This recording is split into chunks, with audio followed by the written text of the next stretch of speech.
Tuesday night. Wow, September 5th. Can you believe it? Labor Day is like done. We're in September, fall. One of my favorite times of the year. I just love fall. Love the changing of the weather and just the smell in the air. Everything's different. And just a new beginning again for businesses, for everybody. Just getting back to school and I guess getting over the summer, getting back into things and, everything coming together and the last rush for the whole end of the year, when everybody wants to finish large, right? Parmees, it's like, that's what it's all about. Like finish strong. Do you find that like trend happens every single year as well, like with your clients right around this time? Definitely. Like, yeah, this is the time where I feel like everyone goes through like a second awakening where it's like January is the first time and September is the second kind of wave of like, let's get my things together. Let's kind of regroup and get serious about the second half. So definitely. Yeah, it's so predictable. I find that I don't know about you, but for me, it usually goes to about middle of November, and that's kind of when people are like, okay, I'm done. I'm gonna wait till next year, right? I'm gonna start again next year. So that's about Mm-hmm. when it kind of shuts off for me. I've noticed in my clients. I don't know about you, but appreciate you being here. Thank you for being here. We had an epic topic. It was almost 2 weeks ago. Yeah. And you and I have been chatting offline quite a bit, and you're always like almost every day. Well, it is almost every day, right? You're It posting is. in all these amazing thoughts and conversations, and this is going to be another one. We're going to talk today a little bit about, hopefully, content and how we get it done, and when we burn out, and what's the well look like? How do we go and get the content? But who knows where the conversation is going to go? Yeah. So let's talk about the content a little bit and what we're doing. How do we go to find more content when we've kind of like, I don't know what to talk about. What do you do about it? So this is such an interesting conversation and just dialogue to be having because I think the well of content, the way you put it, or just content in general, the way that it's been talked about, the way that it's been taught in the marketing space, the way that we think about content has shifted dramatically, I would say, in the last couple of years. Where content began, or I would even say if we're looking at the beginning stages of social media and in the first couple of years of when these platforms really gained interest, they weren't really being used as marketing platforms, right? They were used as social platforms. Hmm. And back then, the way that we thought about content was, whatever comes to mind, whatever we felt compelled to share with our audience, we're going to put it out there. And as these platforms kind of took a shape of its own and became more of a marketing platform for people like us, for people who are somewhere within the expert scope, right? Coaches, consultants, authors, really learning how to leverage social media to their benefit, and really learning how to leverage social media in a way that gets their message out there, attracts premium clients, stuff like that. We started to lose touch and essence with what it is, or what does it actually mean to create content from a place of genuine giving, from a place of serving, from a place of making a message known. And it became a lot more of a transaction of what can I put out there to make sure that people view me a certain way, so people can see me in a certain light, and so that I can lead them to making a sale. And why this conversation kind of sparks so much passion in me is because I'm really feeling like the pendulum is swinging back to really invigorating our audiences with our thoughts, with our ideas, our perceptions, our insights. And instead of seeing content as the thing that we need to just check off the to-do list or check off the box to do on our marketing to-dos, instead look at it as an extension of our mission.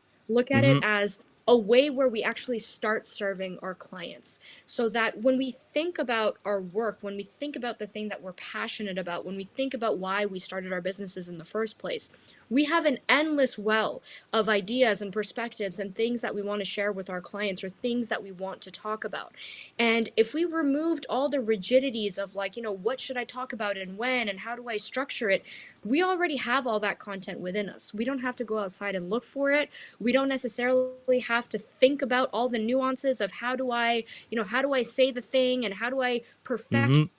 it, and what should I say when and how frequently. And instead it simply becomes, what is it that I feel called to share with my audience? What is it that I want people to know about me? What is it that I want them to know about the problem that I solve? And the more that we talk to that, the more we realize that there's so much content Yeah. that we can pull from, right? So we don't Yeah. have to go out and look for it.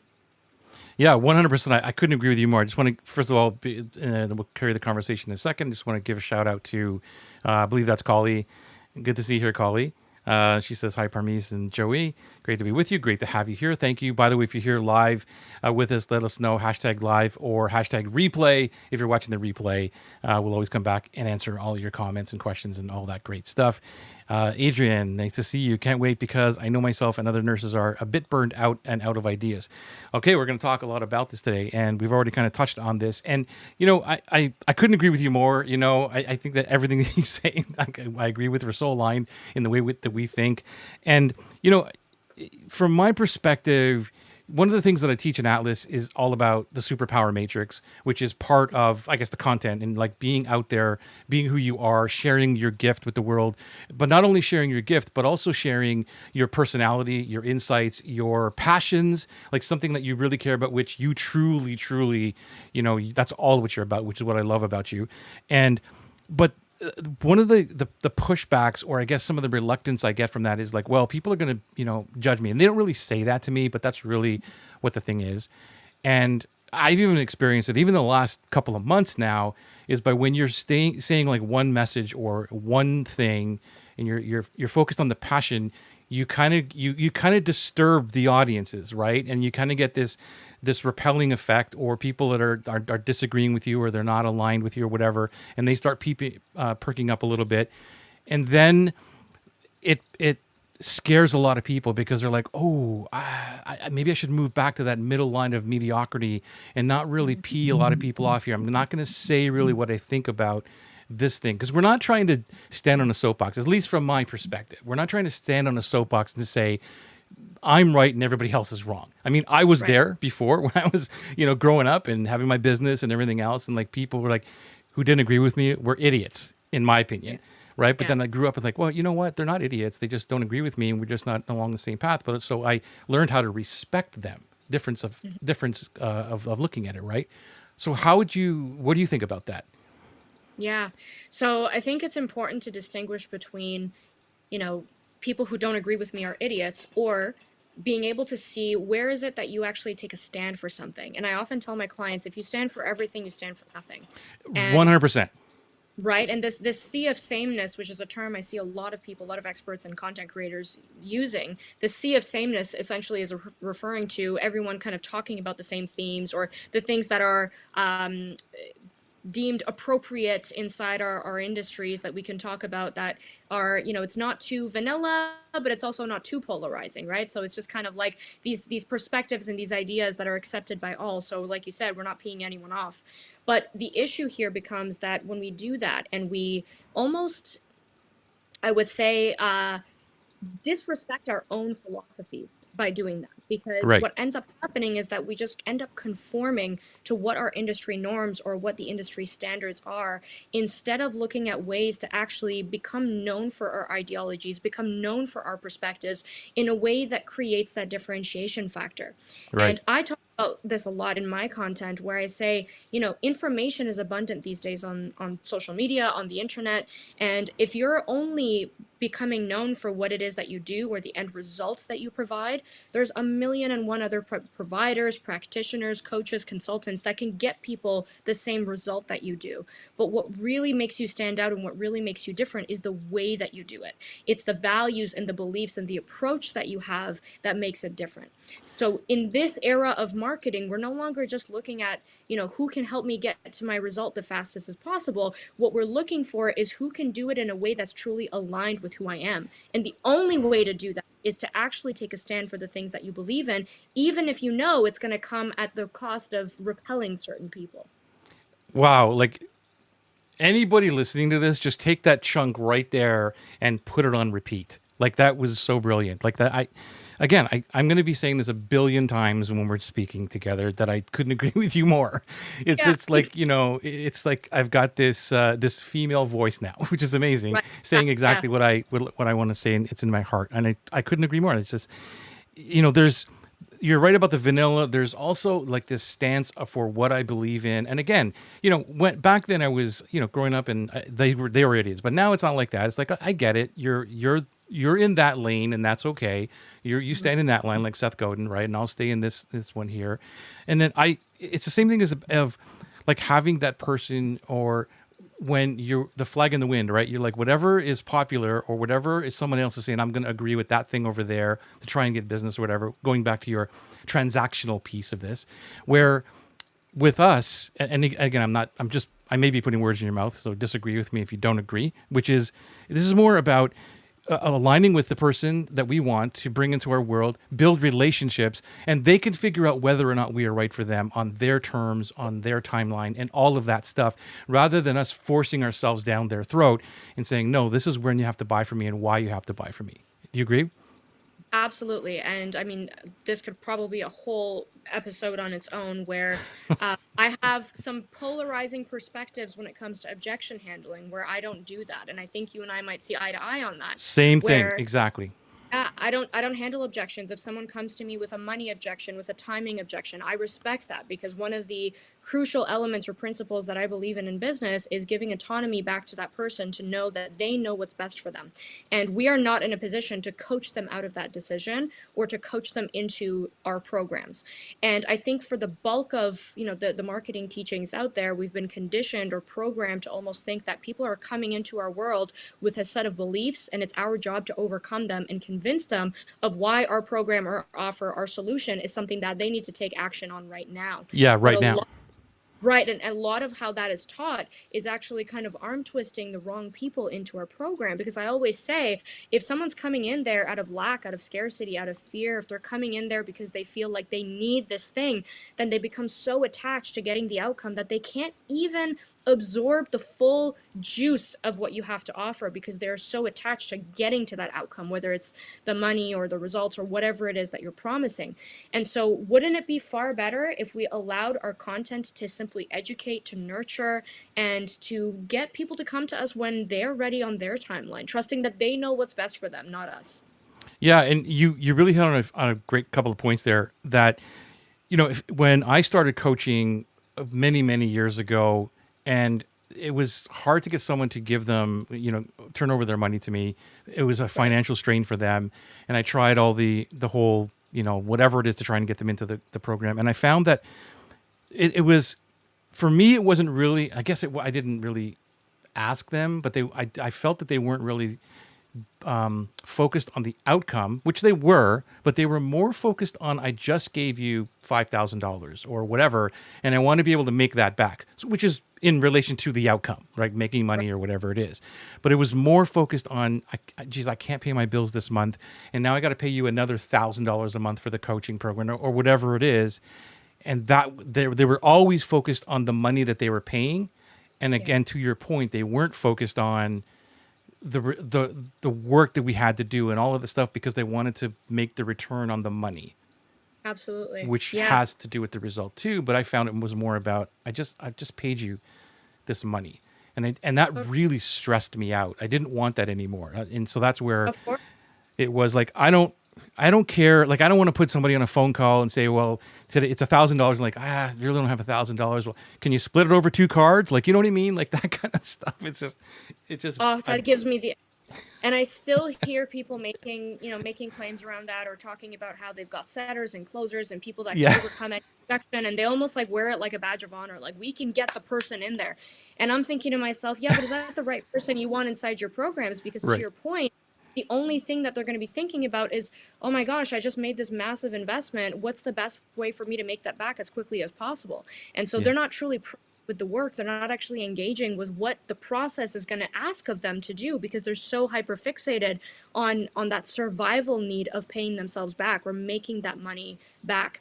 So I totally am with you on that one. I fully agree that we want to get people into our worlds that have already made that decision for themselves. They're not coming to us looking to be convinced or arm twisted inside our worlds, but they're instead looking for an actual guide. They've already made that decision, that they're in a place to commit. The timing is right, the investment is right, the guide or the mentor is the right person, and they're simply looking to take that relationship to the next level or continue the conversation. By no Yeah. means are we trying to, get people strangled into our programs. Definitely not. No. So true. Lorna, thank you. We're on the same track. So right. I don't know who this is. I'm sorry because I don't see your name here. If you do want to give us permission to see your name, I don't know where you're watching from. Just give Ecamm grant the permission so we can see your name, because I'd love to give you props. But thank you for this. Yes, share your more your values online. Yeah. And this one here, let's see here. If people are struggling, I don't know if they're aware of what's best for them, their decision based on fear, not opportunity. Sometimes it's a bit of a nudge is helpful. Very cool.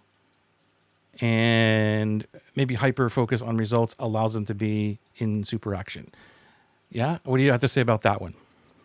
So I agree, but I also think that the type of program that you are selling or the type of support that you are offering also kind of dictates my answer to this, because sometimes being hyper focused on the result will actually allow them to show up fully, will kind of motivate them or act as a fuel for them to be able to, really absorb this stuff. But a big value that I teach inside my programs is detachment.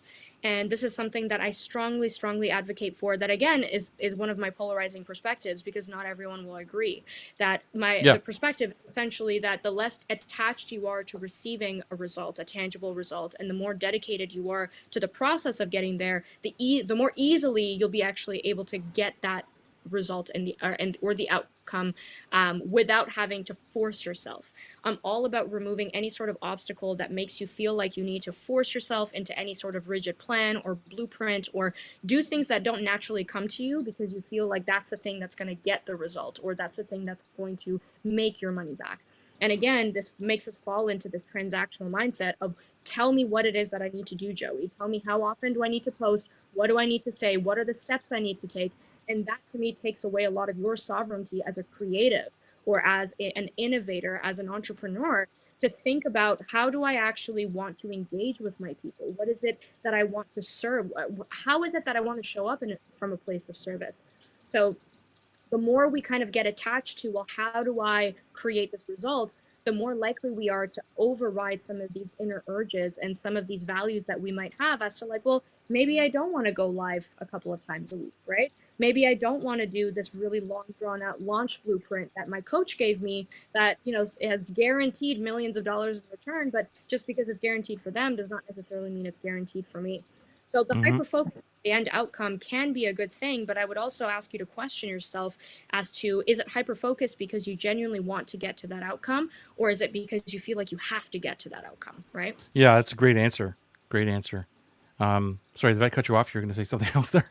No, it's all good. It's all good. Go for it. Like, what I was going to add to that was the fact that, for me, the content part of it, I went through a lot of those stages too. That what you just said is like, you got to, here's how many times you got to go on Instagram, you got to do a reels. Or I remember like a good friend of mine is a TikTok or, just expert. Here's what you do.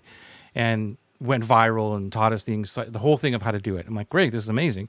And then it's like, but it's going to take you about 5-6 hours a day to do like just one 10-second thing. Like, forget it. There's just no way that I'm going to put all of that time. I don't care how big TikTok is going to be or anything like that. And nothing against TikTok, nothing against that. But it was just like, this is just out of my realm of just the energy that I want to put into this, where I could just, for me, the way that I do content, and I guess we'll give some insight on how we do it together. But for me, it's like when I learn something or I read something or I see something, I just want to share it. I just want to share not only what I just learned, or even my insight about it, like right away. It's like quick and dirty. That's why I just love just the Facebook, or even just going into my group, or even when it's in the program, is like, hey guys, I'm just thinking about this. Sketch this on my iPad. Here's the idea. There's no fancy stuff or anything else. It's all dirty, and it's just, so it's easy for me to create the content based on what I'm great at doing, which is absorbing, taking my insight to it and telling it from my perspective. Mm-hmm. And again, not to say you need to do this or else. It's this is what I believe about this. And the whole idea for me is how do I get the right people with their same worldviews to enter my world so they can fly around as their own drone, watch what I'm doing and land whenever they want to land. Mm-hmm. And if they want to enter the program that I have, that's fine. But then I'm treating everybody in my world as if they were already customers, because then I take away that transactional mindset. It's like, when are they going to buy? Well, they're already customers. So it's not like, well, Parmees, she asked a question here and she's not a customer. So I'm not going to really answer that question, right? Or say to her, you should be in the program, and then I can answer the question inside that other private group. Mm-hmm. Mm-hmm. Yeah, and I also think that to one of the questions that came in earlier around being burnt out around content, this is kind of where that burnout comes from. And I truly don't believe that people burn out because of the amount of content that they need to create, but it's the intention behind it, right? Very good It's point. the feeling it's the feeling of force. It's the feeling of, I don't really have anything to say right now, but I have to show up because I've been told I need to be consistent. Or it's I really feel like I want to share this thing that's really near and dear to my heart, but I'm not going to share it because it doesn't really fall into my content pillars. So I need to think about something else that I need to say that's going to help shape my audience's perspective in a certain way. So when we think about content burnout, it's not necessarily you know us telling you that you need to show up every day, or like Joey sees something that he really likes and he shares it, and it's like, well, how many times do I need to show up and share things in a week? But it's really asking yourself, what was the reason why you got into business in the first place, right? What were the gaps you saw in the market? What were the needs that you saw? What are the desires that you feel confident in being able to guide people towards? And what is it that someone in your audience right now can hear from you that will either help them in some form, that will help them become more cognizant of the root of their issue? Why is it that they're stuck there? What are some of the myths or the mistakes of why they might be stuck there? And what is required of them to actually start making movements towards their goal? And like you said, you're not necessarily telling them that, that's all I'm giving you in my content, and if you want more, you're going to have to join my program. Of course, we can't lead people through massive transformation just purely through content alone. Right, right. But like you said, I also like to think of everybody in my audience as everyone in my audience. I don't discern between this is a client, this is a non-client. I just show up and give. I just show up and serve. And those who have decided that the timing is right for them will take that conversation to the next level, or want to take that relationship to the next level. Yeah, because the content feeds, like for me, the content is just coming from the conversations that I have within my group or within my program itself, and saying like, that was a really great question. I'm going to go talk about that out in the public, because with dream clients inside your program are asking questions or they respond to something, then lo and behold, if you share that out in the world, it will attract more dream clients who are aligned with the same type of values, questions, answers, whatever that is. Correct? Exactly. Absolutely. I oftentimes say that there's two kind of modes of inspiration or content coming to you. There's the kind of introspective where, you're out on a nature walk, you might be doing the dishes, you're having a workout, you're in the shower, right? And these moments of insight come to you where you kind of connect the dots and you're like, that's a great analogy, or oh, that's a great headline for this post that I want to write. And then there's the second part of that is writing content in response, right? So you and I might have a really good dialogue or a really good discussion, and I might say, you know what, I think more people should know about this. And then I can go off and write a post about it. Yeah. Or I'll receive a question, a really, really good question in the DMs, and I'll be like, you know what, if this one person is asking this, I'm more than willing to bet there are other people that are asking this themselves as well. So I'll go and write a content piece about it. But what really is the key here is for you to have that endless content or to have that endless pit of content, is that you really want to be engaged with the actual work that you do. And more often than not, what I see is that people remove themselves from the process of actually engaging in helpful dialogue with their industry peers, with their clients, with people in their audience. And it kind of removes them from understanding what are the needs, what are the desires, what are the questions, what are the beliefs that are coming up for people. And I always you can never kind of create content by just sitting behind your computer screen, staring at a blank sheet, trying to think of, well, what is it that I want to say? You always want to be creating content from a place of knowing what are some of the questions you were exposed to, what were some of the themes that you saw people talking about on the internet this week that you have a response to, or what is a question or a challenge that has come up for you or a friend that you've been able to guide them through that you think would be equally valuable for your audience members to know as well. So the more you engage with your message, the more you engage with the very purpose of why you started your business in the first place, and the more you actually get inquisitive with what is it that people are talking about, what is it that they're facing in their day to day, what are the things that are coming up for them that I have a very useful solution for. That's where the content ideas just overflow. How do you feel about like just staying in one lane? So So in do you other words, mean, yeah, so like just sticking to one theme? kind of. So let me give you an example. Sure. I'm well versed in a lot of different areas, and I know a lot of stuff to be dangerous, right? And so when I was helping and giving content or whatever, it was like, okay, I'm going to talk about that thing over there, the advertising, the Facebook thing. I'm going to talk about email automations over here because I'm really great at doing all that, and I can create content around like, hey, are you having trouble with your email automation? And here's the thing. So it was like, then I would struggle, like, okay, what am I going to talk about today? Because it was like, what real category am I going to talk about? That's one. And the other area of this, just to give you a little bit more context, was quite a few years ago now, I was running two businesses, like my real estate investing business, where I was helping investors actually learn about avatars and all that stuff and be more engaged. Exactly the same thing I'm doing now, but it was for real estate investors. And then there was Strategic Business Academy, which is the thing I do now. And I would be writing two different emails, and I would have to switch modes into real estate mode and then out into like business mode, right? And it really burnt me out. So then it was a decision to like, I'm no longer going to do that thing anymore. But then when I moved over to strategic, it was again productivity, time management, like all these kind of things that I was just like, bleh. Yeah. And then a couple years ago, like, you know what?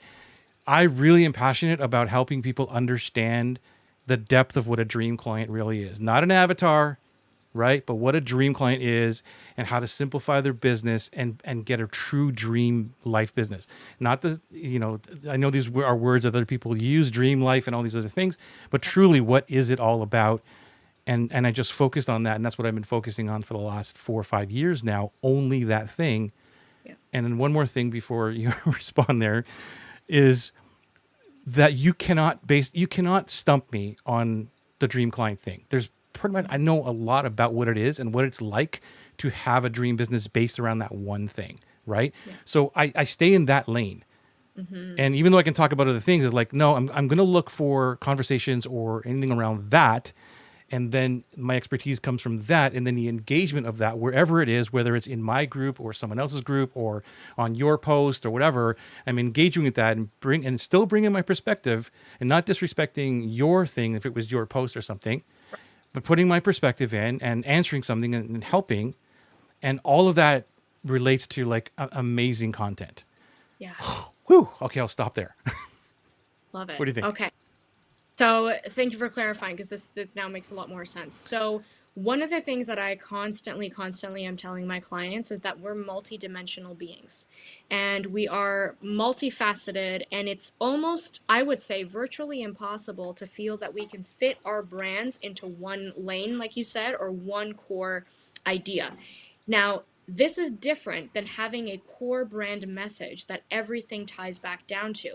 And I think some of the burnout from, like you said, the switching between different modes of, I'm talking about strategic business or I'm talking about real estate investment, you're technically not actually talking to two different types of people. What you needed to do in that moment, and what you did, was tie it to one core brand identity that then kind of stems, and all the ideas and everything that you talk about comes back down to this one thing. This is why I gravely disagree with content pillars inside programs. And I think that that's something that's been taught a lot. And I think it's great for when you're beginning and you're not necessarily sure what you need to say. But what content pillars does is that it boxes you into saying that you have to only talk about these core themes when it comes to this brand. And when we're thinking about personal branding, we're even talking about what we just talked about earlier on this episode, where people want to know your perspectives, they want to know your values, they want to know who you are before they invest in you. And this is not necessarily always just your insights and perspectives and expertise, but it's also who you are as a person. What is your personality behind the brand? What do you stand for? What is your life like? And so I've had a number of clients who come to me saying, I really want to talk about the challenges that come up when during motherhood and running a business, but that doesn't really tie back to anything I do. So I'm not going to talk about it, even though it's something I really do want to talk about. And I think it's important to have that discussion. I'm not going to say anything. Or people talk about how, they want to talk about productivity hacks and so on, but then they teach, like, let's say ads and funnels and stuff. And they're like, well, that has nothing to do with that. So I've been told not to talk about it because it's off brand. And you have something to say about that. Yeah. Okay. So yeah, we're on the same wavelength here. This is what I'm talking about. What I want to get to, because, the core, what's coming down to the last examples you just gave, just to Facebook ads. Like, productivity has everything to do with Facebook ads. It's how you get those Facebook ads out, or what that. So it does relate. Everyone needs to learn, how does it relate. So even though I don't talk about productivity or time management really a lot out there, and sometimes I will, but even within the program, somebody will say, how do you manage all the conversations that are going on, Joey? Well, here's Notion. Here's how I do this. Here's the theme days that I do my content. So I'm still talking about all the stuff that I know and everything that's great. And even if it was in the public and somebody asked me, I say, well, here's what I would do. But I don't focus on that. I don't worry about, okay, I'm going to talk about productivity or time management, and there's nothing wrong with it. But like you said, I don't stay within the pillars either, but I do talk about the same messages, but it all comes right back down to, you need simplicity in your life, working with dream clients that you love, so that you can buy back 96% of all of your time and have the freedom that you want now without doing all of these other things. And the only reason you're not getting it done is because you don't know who your dream client is. Period. Like, everything that I do comes back to that. And it's not a marketing gimmick. It's what I truly believe, and it's what I've done to change my life, right? And then if somebody says, well, my Facebook ad isn't working, who's your dream client? It'll basically come down to that. Okay, who's the target? Like, what, all that stuff. So anyway, just wanted to and that's so important to say, because that's exactly what I was getting at, is that it becomes hard to think about, how do we tie all of our ideas, all the multifaceted ideas, how do we tie it back to one idea if time management, in retrospect, has nothing to do with ads? When I disagree, like you said, when we have that core brand identity, everything that we talk about, everything that our clients face, everything that we experience in our day-to-day can somehow tie back down to our core message. We just need to find the link of how to do that.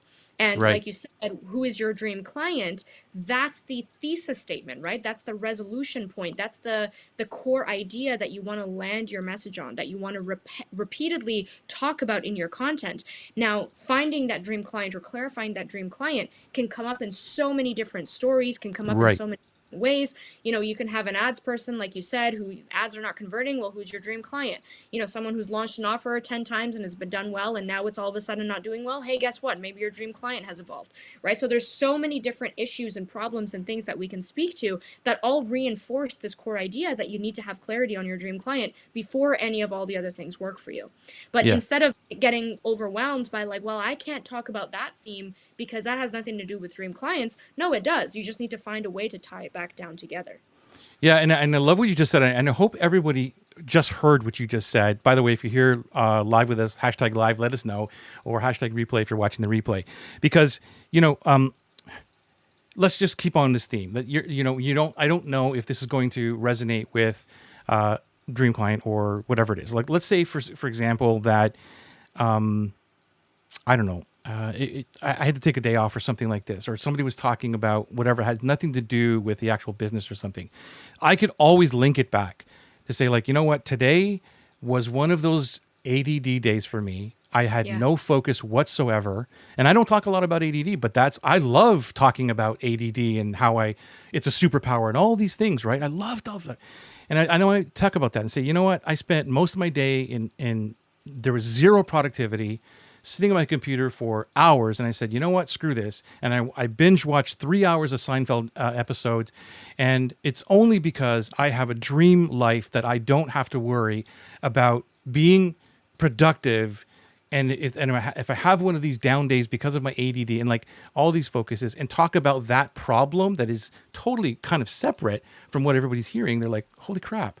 I want that freedom too. I want that flexibility to know that I don't have to be on 24/7. If Joey can do that, if he could take a complete day off in the middle of the week and not worry about money coming in or being online or whatever it is and do that, I kind of want to hear what that guy has to say.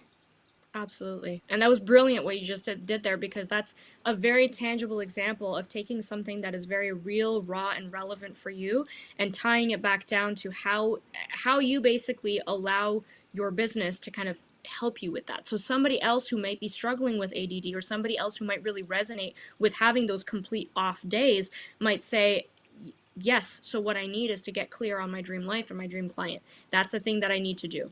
And well, Right. guess what? Joey can help you do that, right? So Right. that's a prime example of how we are just a well of content. It's simply about finding all the different ways to link it back to the thing that we do, and how it is that this thing that we do has allowed us to create the result that we desire, or the result that our ideal clients desire, and consistently showing up with a message that talks about that. I love that. If there's any questions, by the way, any input, let us know. Parmees, like this is your time to get, like this is free coaching from Parmees. So come in and ask Yeah. questions here. Like this is your show. It's not ours. This is not just a dialogue between Parmees and I. Let us know if you have any questions, input, feedback, whatever. We'd love to hear that. So is there any other, I don't know there's many, but is there another idea or hack or something like to get content, like what that you could share? Totally. Yeah. So one of the things that I've been talking about a lot when I'm either on podcasts, or people kind of ask me this, because even you said at the beginning of this call, I'm always producing content. And Yeah. one of the misconceptions is that all I do is sit behind my computer and just write all day, right? People think, well, how is it that you're able to produce so much content and still be able to do all the other things that you do inside your business, right? You got one-on-one clients, I got group calls, I got calls like this. And I'm very much life first, meaning I try to prioritize aspects outside of the business far more than the things I do actually inside the business. So one of my kind of biggest suggestions for everyone watching, or anyone that is kind of stuck in this phase of like, well, how do I create content? How do I maintain this consistency with my content? Is, first of all, thinking that we will always be consistent with content is a myth. I often talk about how we are cyclical beings, we are rhythmic beings, and to expect that we can always maintain this high vibe of creativity and the energy to execute on that creativity is simply a myth. So all of these kind of gurus out there telling you that you need to be showing up day in and day out, and that's the only way to build your presence and build your audience. I'm not saying I disagree with it, but I strongly believe that it's very hard to keep that up, because Mm-hmm. life happens, and especially if you've got ADHD, ADD, let's say, it's even harder to keep up with that. So Yeah. what I like to do is to create an idea bank for myself. Yes. An idea bank where anytime I've got moments of insight that come to me, I mean, I just went on a 90-minute walk today, and I had probably 7 different content pieces that just ideated during that 90-minute walk. I add it to the idea bank. Anytime I have a discussion or I have a coaching call with someone and I'm like, wow, there were so many golden nuggets, I go back to that, look at the transcript, I grab those golden nuggets, because there will inevitably be days where I want to say something and the words are just not coming to me, or the ideas are just not formulating the way that I want. And we never want to be writing content, or copy for that matter, from a blank slate. We always want to go back and look at the ideas that we've already developed, look at the things that we've already put on paper. Because there have been so many instances where I'm like, I feel like I want to say something today, but for some reason the words are just really not coming out the way Yeah. that I need it to. I go back to that idea bank and I'm like, oh, boom, I've already said that before. So I just take that and I just riff off of that. So it's such a powerful thing to have that idea bank for content, and you consistently add to it, Yeah. right? It never runs low. It's kind of like a gas tank in your car. You know, you see it kind of going low and then you fill it up again. Um, and that's honestly probably one of the biggest hacks I can give for content creation. You and I are both fans of Tiago Forte. You know, I did you take his Building a Second Brain course? Did you read the book? Like, I didn't take, no, honestly, I okay, just flipped through the book. okay, cool. So like I was in his second cohort when he first did that, and this was at the time when it was, Joey, where's all your digital stuff? Like, I know I've done this before, and I was really, really stressed on how to find it. So that was one of the main reasons why I took the course, and it really changed my life. So anybody listening to this, buy the book at least, Tiago Forte. He's not paying me to say it or anything like that. I just believe it. It's just completely changed my life. And one of the ideas in there is you know, I don't know what he calls it, but it's basically capture everything that you're getting ideas from. And I'm doing the same thing you're doing, and that thing never runs low for me. It never that needle is always almost at full, because it goes back to what I was just saying before, that I'm always engaged in where's the conversation around the problem that someone cannot move their business forward, that is related to the thing that I know that can help them, dream clients. Let's just call it that. Where's that conversation? And so and to your point, and everybody needs to hear this, is that I am so passionate about this area and my business. That's the reason I started it, to save people from sacrificing their life. That's it. Like, that's all I want to do, because that's what people do. They sacrifice their life for their business, and they give up everything, and they don't even know they're doing it. So that's the real message or core thing behind everything that I do, right? So the more I can get into how can I help people stop the sacrifice as fast as possible by getting engaged in this conversation. So because of that, I'm constantly looking for conversations. I'm always curious, and I'm pouring my heart into those conversations. And so that's content. And it's like, Yeah. and I remember for years I would be doing this, and like you, like, you know, not that it's a bad thing, but we're writing like a freaking book as a response to somebody else, right? And I'm like, what am I doing here? Like, I'm wasting all of this great energy in a heartfelt response, but with one response, right? For years. And then and then I took Tiago's course, and I had to go back into all of the responses that I did and copy and paste them all. And that is part of my daily habit. Like right now, it's anything that I respond to or engage with, I copy and paste it into my idea bank, and it's always there. It links back to the original thread. So for your, you know, in response to your post, I'll copy the post link just so I can go back to it to see, like, where's the context of this if I forget it or whatever, right? But I've got the original thing, and then I've got my responses. And if you and I have an engaged conversation within it, I'll copy that to that content. And now, guess what? I've got a whole post, a LinkedIn thing that can then be summarized and repurposed and remixed based on that one conversation.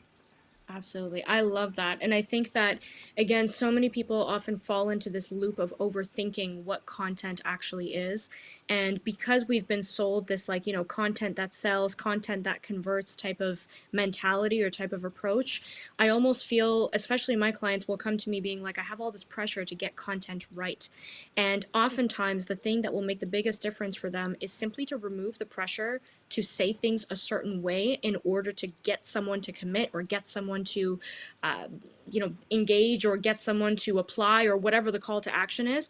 And instead I just simply say, you are already a wealth of knowledge. You already write content, say content with every single conversation that you have with your clients, with the people in your audience, with the way that you respond to comments in forums, and however way that you are communicating about the thing that you do, that is all content. These are all tidbits and sound bites of insights that you want to put out there. So I love that, because just getting them into the habit of not overthinking what do I need to say, but just say the things that you're already saying. Say the things that are already coming out of your mouth or coming out of your mind to your clients, to your friends, to things that you see on the internet. That all becomes content. Because when we're creating this ecosystem of who we are and what it is that we do, we don't necessarily need to only be talking about the problem that we solve or the solution that we have, or only talking about our offers. We want people to get the full scope, the full spectrum of how we think, what's our beliefs, what are our approaches. What are the mistakes and myths that we see being perpetrated by others? That is all content. Yeah, 100%. Do you want to answer this question here? Want to Yeah. read it and answer the. Sure. So is it best to have a balance of scripted and spontaneous content mix per week? So I'll personally share what I do. And Joey, I don't know if you want to chime in, but Cool. personally, I don't have content that I would say is scripted, but I do have content that is almost like ready to go. And the difference between that is that it's basically like, let's say I go back to tonight's call and I pull out all the different themes that came up where I was like, oh wow, that was a really good point Joey made, or that was a really interesting I said. I Yeah. would love to make that into a content piece. So to answer your question, I would probably go into my notes section or into my folder with my brain dump idea bank stuff, and I would open up a whole new document for each one of the ideas or each one of the tidbits or knowledge bombs that came out of tonight's call. And throughout that time, while I'm kind of scripting them out, I will also put any thoughts that come about that concept or about that theme down on paper immediately, even if it doesn't make any sense. That's right.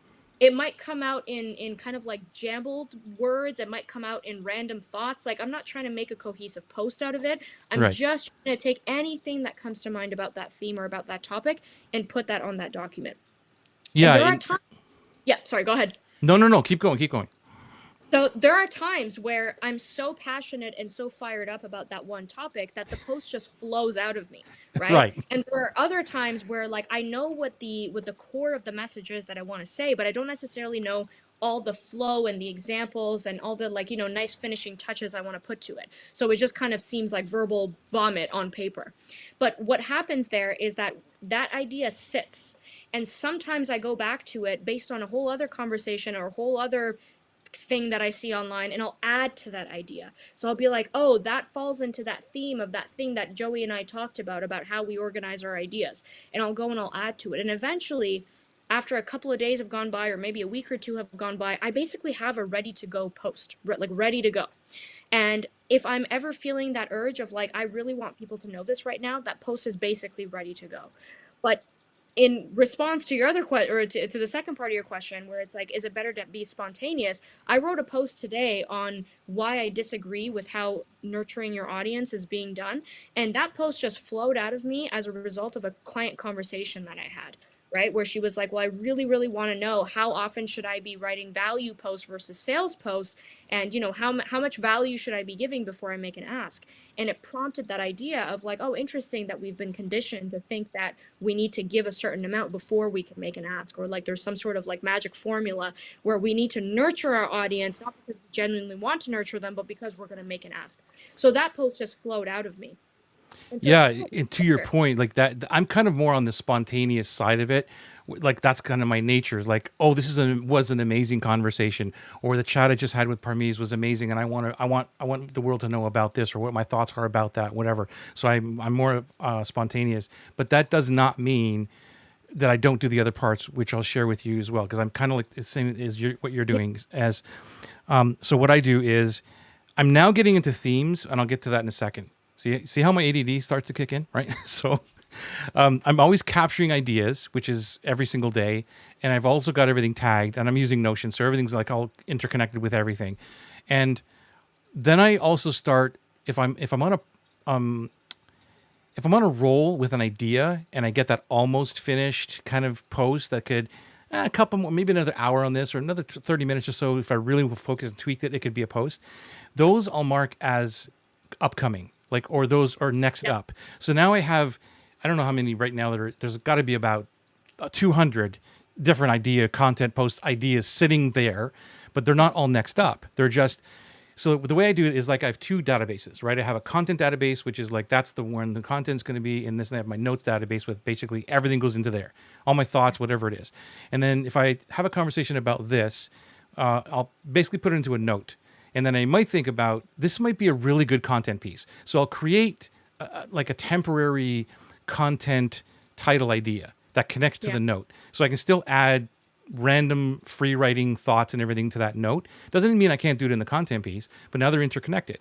So then if I go back to into the content piece and I start writing, and I've got different notes that are all connected with that same kind of theme, like you said, of maybe something that I responded to in someone else's question in a group or something that has the same theme, and then I'll copy and paste it into there, and then that's when I'll summarize in that content and say, okay, this is next up. So to your point, I have these are next up, ready to go, okay, and or maybe something's in an almost ready to publish status, and I'll say, okay, let me go into that. But everything goes back to your point of like not having a blank slate. It all has to go back to an idea, because all you need is to go back to the idea bank or random content things that you were just thinking about. They're free writing. I'm sure you know what free writing is. And this was a great ramble. Let me just kind of put some thought into making it cohesive now, right? And it's always there, and it gets you into the mode. Do you want to interject any there before I get into the... No, I love that. And I think what I've also done is that I've got my folder with like my brain dump, and then I've got pieces in progress, which are pretty much like ready to go. Right. And I what we get caught up in here is kind of figuring out what's the perfect process for us, where the key here, what's really important, and to answer the previous question, is your audience won't know the difference, right? They won't know if the post has been percolating for weeks or if the post just kind of came out of you right now. The key is to post it when you feel the most like aligned with actually posting it, right? You're not doing it because like, oh, I saw a bunch of people talking about the same thing and I should post this now, otherwise I'm going to miss out. That's brilliant. Or, right? Or I haven't posted in 4 days. Oh my goodness, I need to get something out there because my audience is going to forget who I am. As long as that's not the energy that the post is coming from. I truly, truly do not believe that we get left behind, that our people forget about us. And I know that there's semantics around the actual algorithm and stuff like that. But I truly do believe that when you have a potent presence and a message that evokes a lot of emotion, it doesn't really matter, when you post it, how often you post it. People will often ask me, well, how often do I need to show my face or post a picture with it versus just having text? It does not matter. As long as the post is something that you feel is a true expression of what you want to put out there, that's all that matters. Whether it's spontaneous or scripted, it's completely up to you whenever you feel like that post is ready to come out. Yeah, I think that what you just said, everybody really needs to hear that again like 1,000 times, because it is. I love what you said, that when you are aligned with putting that post out, and I'm so guilty of, before being in that zone of, no, I need to put something out because this is what I was told, or because, and it just I didn't know it at the time, but now I do, realizing what you just said, that I wasn't aligned with putting it out at that point. Yeah. And it was like, I have to do this, so let me whatever. And it just didn't feel right. And now it's like, that's why I'm more spontaneous, I guess, because I'm totally passionate about this. I just had a long conversation about this in my group or in this thread, and I really just want to get this out, or whatever. I just get very inspired by the conversation, and I just want to share it. Can it be better? Can it be better copywritten? Yes. I could spend hours making it the best copy. But you know what? I really don't care, because the message is there. The heart of the message, at least for my dream clients, they can feel the message in there, and they can pull it out, even though the copy could have been, 1,000 times better. Totally. And I'll also add that, Joey, the post I made today about nurturing, I had actually made a very, very similar post back in May, but it was a lot shorter. My ideas weren't developed as much, and I wasn't so passionate about it. And when I went back to that post in May, I'm like, oh, I can totally repurpose this into this nurturing, because that essentially is a message I was trying to relay back in May, but I just didn't have the right words to say it. Now the idea has actually gestated to its full term. And so I posted basically the same message, just using upgraded language, and people loved it. No one's going to know, right? Just because a message isn't perfected right now does not mean that we have to wait until it is perfected before we put it out. We can always put it out and then just develop on it later. Did anybody call you out on it? Did anybody say, hey, you did this back in, right? You know what I mean? It's like, come on. And even if there was didn't you post something about this before in February or whatever it was? You're like, yeah, I'm so passionate about this. Like, yeah, you're so right. It's not that they're going to say, well, I already read this before. What are you talking about? Like this? Exactly. They're not going to. Is key to getting your message out there. That's how you build your reputation. Yeah. You can say the same message 15 different ways, and that's the thing that that's the thing that we want to actually become known for, right? If I want to talk about audience nurturing and I want to become known for that one topic, of course I'm going to come up with a multitude of different posts that talk about that, right? So yeah, it's kind of like the old advertising thing, like who gets bored of their ads before anybody else? We do. Yeah. Right? Yeah. So it's like, no, talk about the same thing. You're going to get bored of it faster than anybody else. And you're hearing it coming out of your mouth 24/7. They're not. Absolutely. They're not sitting by their phones saying, when is Parmees going to post? Right? When is she posting? Yeah, funny enough, I still sometimes get that some of the things that I feel like I'm like a broken record talking about again and Hmm. again and again. So many people don't know. And I mean, I posted something yesterday or the day before about my immigration story, and I Hmm. feel like I have like overdone that story like crazy. Whole thing with the states and the border, and I'm stuck in Canada and I'm trying to get to the states. I feel like I've talked about it so much, but there were so many people commenting saying, "Oh, I had no idea." And I'm thinking in my mind, I think I overdid that story when there's people in my audience who hadn't even been exposed to it once. So, like you said, we will get bored of our own content before our audience actually does. Love it. So, I totally get it. What do you got to say here? So Jeffrey, hi everyone. Parmees, do you actually set aside so many hours a week to develop new content? This is where I Mm, was going with your not just in. intermission. That was just intermission. That's all it was. I love your attitude. It's so amazing. Okay, so we're back on YouTube and we're back on Twitter, but the other ones seem to be not gone, or they were gone. So anyway, What is I feel that yeah, it was just intermission, and hey, things happen. That was all my bad. So it's not like oh, because Parmees is in such a flow zone that I like, you know what? She's way too smart. I'm cutting her off. you're like, you know what? I'm done with this conversation. We're not doing this anymore. I'm being shown up here. I can't handle this. Right, exactly. That's too funny. It's all good. We made it work. Do you remember where you were? Okay, great. Yeah, Just go. I remember. Yes. So I was answering Jeffrey's question here around putting time aside in your business to actually work on content. So what I was saying is that I've realized that content creation is such an essential piece to my business because every single person who has come in that has been that dream client has been someone who has consumed my content for some time, and it wasn't just a random fluke, it wasn't just a random thing that they saw and they were like, this is the coach for me. Or it's not like I made these like massive claims and promises of like, I'm going to help you reach hundreds of millions of dollars. Like there wasn't any extrinsic reason for them to join my programs, but they Yeah. came to me because they've said that over time reading through your content really validated my experience, or it really made me feel like what you're talking about is possible for me as well. And so through that feedback, I realized that content creation is really an important piece to my business. And without it, I'm not necessarily reaching the people that I want to reach. So again, going back to some of the content burnout stuff, this isn't meaning that you need to be glued to your devices and be posting 24/7 in order for people to see you, but it does mean that you want to be producing potent pieces of content that really encapsulate your value and really encapsulate who you are, what you do, what you solve, how you think. So Jeffrey, that's my long-winded answer. Essentially what I'm saying is that I do set aside time, and even now, with my idea bank that's running on probably close to 178 different ideas, I Hmm. kind of almost this overwhelm of like, there's so many things I want to say. Where do I even start? So, to kind of counteract that overwhelm, I've given myself the first 90 minutes of every day before I start answering client stuff and before I kind of get into the weeds and the nitty gritty of my day, to set aside to write. And even if I don't produce a complete content piece, at least I know that I've actually given myself the time and space that day to actually engage with that message, or to pull up some of those pieces in progress and see which ones are pretty much almost done or which ones can I take and complete and post. So I do set aside time for that. But I'm also very aware of my own energy and aware of my own cycles and aware of what times of the month I'm probably the most creative and what are times that I kind of want to retract and not talk to anyone.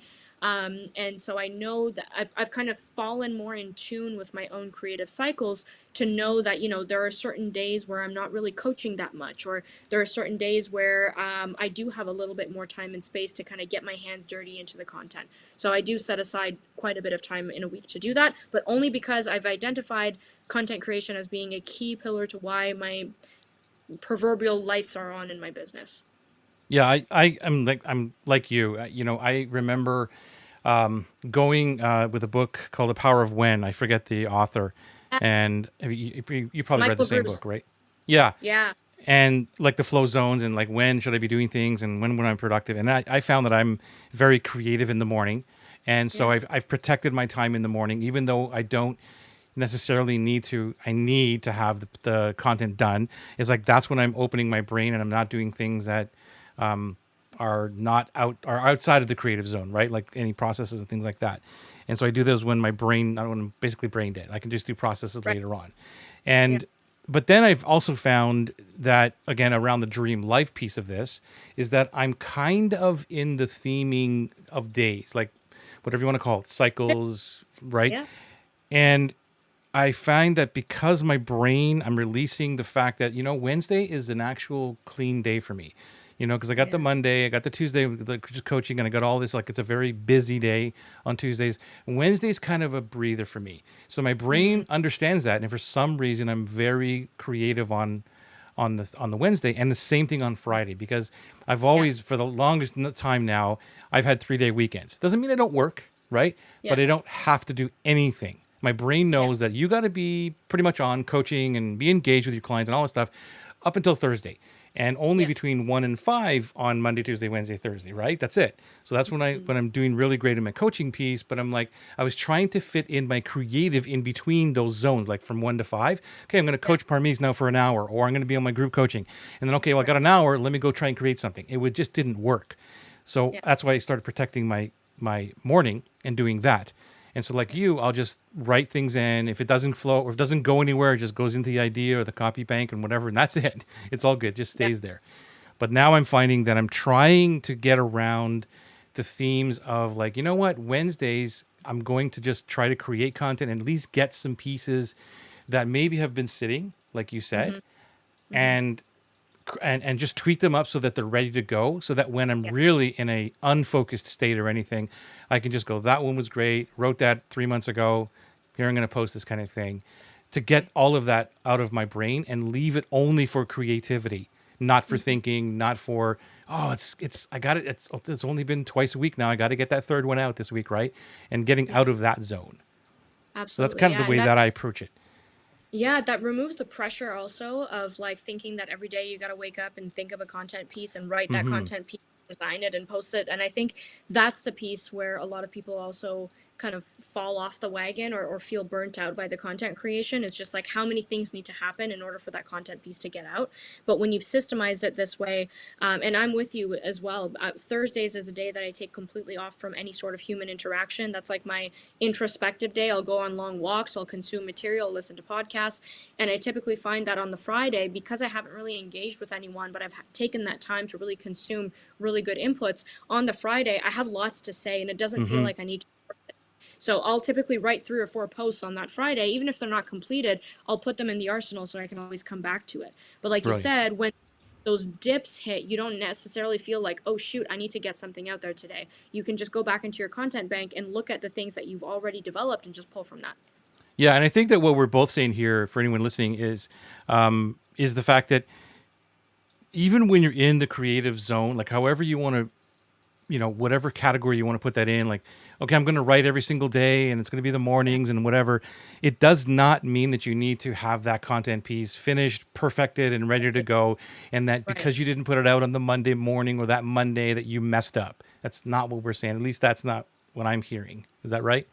Absolutely. Yeah, absolutely. The point is that you actually engaged with your creativity and you got some thoughts on paper. What that looks like and how perfected it is, that's not the key and that's not what matters. Love it. Parmees, thank you for hanging around for that break. Hopefully Of course. you got yourself a coffee and all refreshed and everything else, ready to go to finish this conversation up. I would keep you here for another hour, but I know you have to go. I know you have an epic day tomorrow that you got some stuff to do. So I thank you again for being here. I love the way you think. I love our conversations, and I know they're going to continue because people can expect to have you back. Am I right? Ab- Absolutely. I think we got another one in 2 weeks, so I'll Yeah. be back on. Beautiful. Thank you so much. It was so epic. Have yourself an amazing, amazing night, and we'll talk to you in 2 weeks. And yourself, we'll see you next Tuesday. Thank you for being here.